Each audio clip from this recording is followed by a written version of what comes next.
இன்றைக்கு எங்களை பொறுத்தவரை ஒரு மகிழ்ச்சியான நெகிழ்ச்சியான ஒரு தருணம் இது.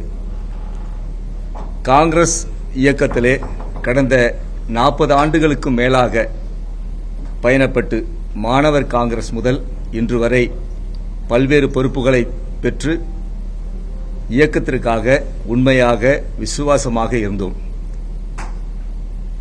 தலைவர் ராஜீவ்காந்தி அவர்கள் தமிழகத்திலே காங்கிரஸ் ஆட்சி மலர வேண்டும் என்ற ஒற்றை நோக்கத்தோடு 1988 13 முறை சூறாவளி சுற்றுப்பயணம் செய்தார்கள்.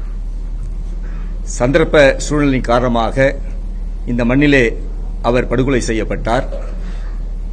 தலைவர் ராஜீவ்காந்தி எந்த நோக்கத்திற்காக காங்கிரஸை பலப்படுத்த வேண்டும், காங்கிரஸ் கட்சியை இங்கே ஆட்சியை தமிழகத்திலே காமராஜர் ஆட்சியை மீண்டும் மலர வைக்க வேண்டும், இயக்கத்தில் உள்ள அனைவருக்கும் ஆட்சி அதிகாரத்தை கொடுக்க வேண்டும் என்ற ஒரே நோக்கத்தோடு தான் இங்கே தன்னுடைய உயிரை மாய்த்துள்ளார்கள்.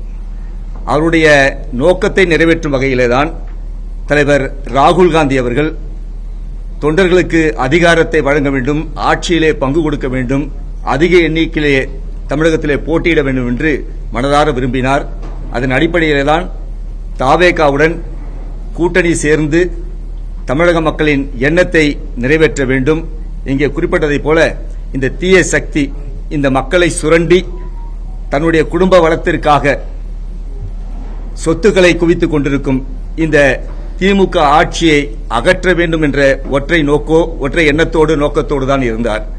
ஆனால் சந்தர்ப்ப சூழ்நிலை காரணமாக சில குள்ளநரிகள், சில சந்தர்ப்பவாதிகள், சில சுயநலவாதிகளுடைய அந்த நோக்கத்தின் அடிப்படையிலே இன்றைக்கு தாவேகாவுடன் கூட்டணி வைப்பது இயலாத ஒரு நிலை ஏற்பட்டுள்ளது.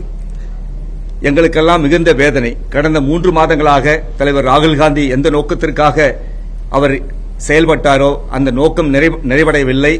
அவரையே அவர்கள் முத்தஞ்சிலே நிற்க வைத்து விட்டார்கள்.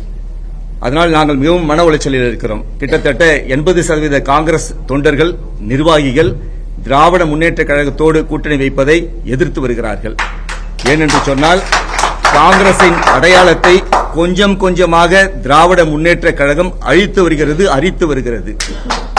எனவே திராவிட முன்னேற்ற கழகத்தோடு தொடர்ந்து கூட்டணியிலே இருக்கக்கூடாது என்கிற அந்த ஒற்றை எண்ணம் தான் தமிழகத்துள்ளே பெரும்பான்மையான காங்கிரஸ் தொண்டர்களுக்கும் நிர்வாகிகளுக்கும் உள்ளது.